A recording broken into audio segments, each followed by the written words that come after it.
बैठे हुए हैं बाबा भीमराव अम्बेडकर भवन में, जो विधानसभा के सामने है। आज उनका 65वां परिनिर्वाण दिवस है। उस मौके पे हम बौद्ध भिक्षु जी से बात करेंगे और बाबा साहब के विचारों को जानने की कोशिश करेंगे। भंते जी, आपका नाम के साथ परिचय दीजिए। मेरा नाम भंते आनंद है। मैं बांदा ज़िले की बबेरू तहसील जो विधानसभा है, इसी में मेरी छोटी सी कुटिया है, वहीं का रहने वाला हूँ, बबेरू ग्रामीण में। और आज बाबा साहब, वो भारत रत्न बोध सत्य बाबा साहब डॉक्टर B.R. अम्बेडकर जी के 66वें परिनिर्वाण दिवस के अवसर पर मैं सभी प्रदेशवासियों, देशवासियों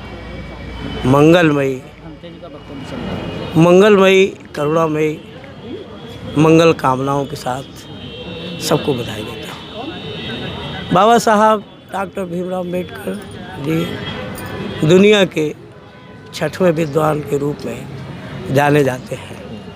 उन्हें सिंबल ऑफ नॉलेज के हिसाब से भी नवाजा गया है। बाबा साहब ने भारतीय संविधान को रच करके पूरे देश को एकता की कड़ी में पिरोने का काम किया है। बाबा साहब के 3 महामंत्र समता, स्वतंत्रता, बंधुत्व और चौथा सबको न्याय मिले। अगर बाबा साहब को एक लाइन में कहा जाए तो क्या कहेंगे आप? बाबा साहब को क्या कहेंगे? बाबा साहब को सिंबल ऑफ नॉलेज भी कहा गया। इससे बड़ी तो उपाधि नहीं हो सकती। जैसे बाबा साहब तो अब नहीं है, उनके विचार ही हमारे साथ हैं। जी। उनके दिखाए हुए रास्ते ही हमारे साथ हैं। हाँ, तो आपको लगता नहीं कि हमारा समाज में ऐसी कोई चूक हो रही है, कोई कमी हो रही है जो उस खाली स्थान को भरा नहीं जा पा रहा अभी तक? बहुत अच्छा सवाल किया आपने।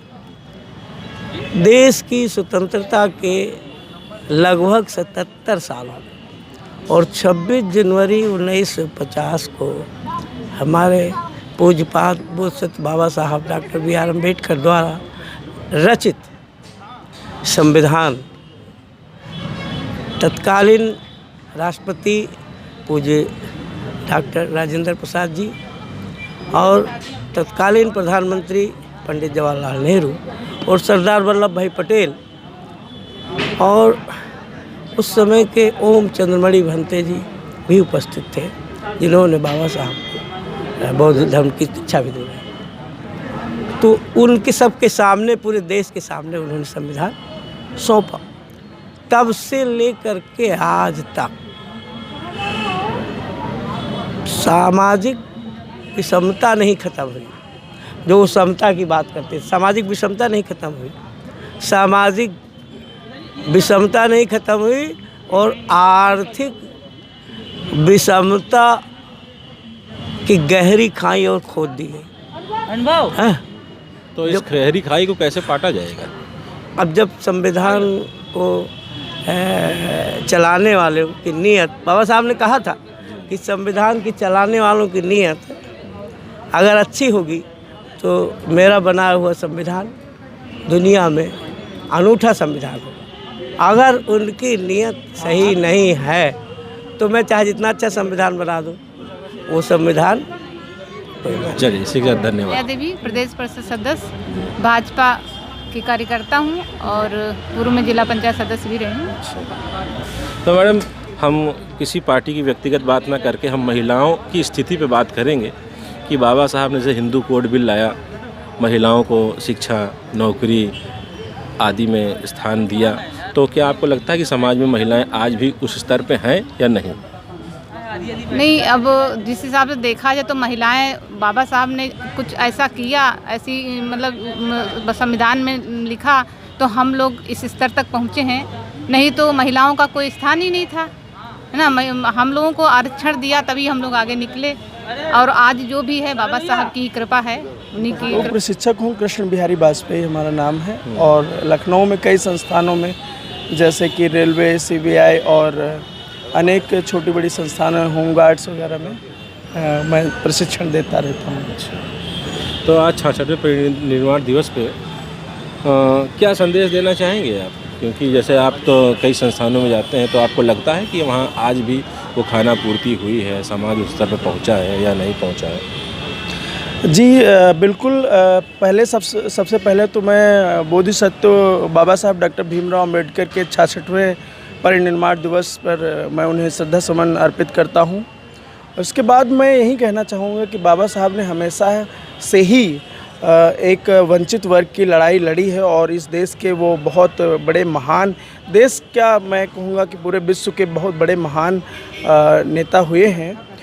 उद्देश्य जो था कि गरीब, दलित, वंचित और निचले स्तर का जो व्यक्ति जो भी योजनाओं से वंचित रह रहा था, उसके उत्थान के लिए कौन सी सरकार आएगी, क्या कहीं वो सरकार गरीब का उत्थान कर पाएगी, क्या उसमें कहीं ना कहीं ये सरकार सफल नज़र आ रही है। और हर व्यक्ति, जैसे कि सरकार का ध्येय वाक्य है सबका साथ सबका विकास, उस उद्देश्य को सफल करते हुए नज़र आ रही है। सर अपना परिचय बताते हुए। मैं डॉक्टर लालजी प्रसाद निर्मल, राष्ट्रीय अध्यक्ष अम्बेडकर महासभा हूँ। आज बाबा साहब डॉक्टर अम्बेडकर का परिनिर्वाण दिवस है। चूँकि उत्तर भारत में इसी स्थल पर बाबा साहब डॉक्टर अम्बेडकर की अस्थियां रखी हुई हैं और उनकी पत्नी डॉक्टर सविता अम्बेडकर जी ने इसे स्थापित किया था, इसलिए इस स्थल का बहुत ही महत्व है। माननीय प्रधानमंत्री नरेंद्र मोदी जी यहाँ आ चुके हैं, राष्ट्रपति रामनाथ कोविंद जी आ चुके हैं, KR नारायणन तत्कालीन राष्ट्रपति यहाँ पे आ चुके हैं, प्रधानमंत्री VP सिंह जी यहाँ पे आ चुके हैं। और इस अवधि में अपने कार्यकाल में यशस्वी मुख्यमंत्री योगी आदित्यनाथ जी ने एक ऐतिहासिक निर्णय लिया है, जो कि सविता अम्बेडकर जी की सोच थी कि बाबा साहब डॉक्टर अम्बेडकर की अस्थियों पर बड़ा एक स्मारक बने। तो उन्होंने लखनऊ के ऐशबाग में एक बड़ा भव्य स्मारक बनवा रहे हैं, जहां बाबा साहब डॉक्टर अम्बेडकर की अस्थियां होंगी। अम्बेडकर के विभिन्न पहलुओं पे शोध होगा, 750 सीटों का भव्य प्रेक्षागृह होगा और बड़ी लाइब्रेरी होगी, पेंट्री होगी, अतिथि कक्ष होंगे, विद्यार्थियों के रहने की व्यवस्था होगी। एक बड़ा परिवर्तन होगा। भारत संविधान निर्माता एवं महान समाज सुधारक भारत रत्न बाबा भीमराव अंबेडकर के 65वें परिनिर्वाण दिवस पर हम लखनऊ के अंबेडकर भवन में मौजूद थे और इस खबर को आप देख रहे हैं द नेटिजन न्यूज़। मैं अविनाश सिद्धार्थ और कैमरा पे है आकाश भूषण।